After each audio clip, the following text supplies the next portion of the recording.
వయసు చచ్చిపోయిన పడిపోతాం. ఇప్పుడు వచ్చింది ఆ పడిపోతాయి. అప్పుడు ఉరియా బత్తాలు గొడ్ల దాకా మోగాలు వాడాలి. అదే పరిస్థితి. ఈ జనానికి బుద్ధి లేదు, సిగ్గు లేదు. జనానికి సిగ్గు లేక గెలిపించే ఈడ మోసం చేసి వచ్చిన మేమే గెలిపించి మేమే మట్టి బుగుతున్నాం. ఇప్పుడు మేము లోపల సుందరాలు వేయలేదా? సుందరాలు మంచోడా?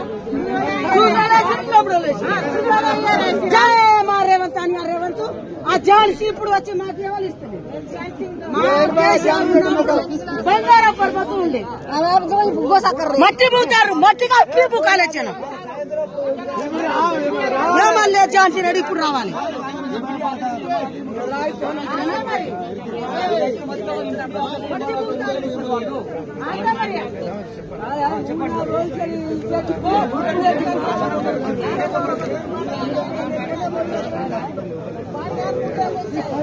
అయ్యయ్యో ఏం ప్రభుత్వం అయిపోయాను ఆయన. ప్రజలు ఇంతగానం తిడుతుర్రు, ఇంతగానం గోసపడుతురు, అరిగోసపడుతుర్రు. రైతులు, మహిళలు, విద్యార్థులు, ముసలోళ్ళు, షాది ముబాకరు, బంగారం ఇస్తున్నాను, తులం బంగారం ఎటువా, ఇదేటువా, అదేటువా.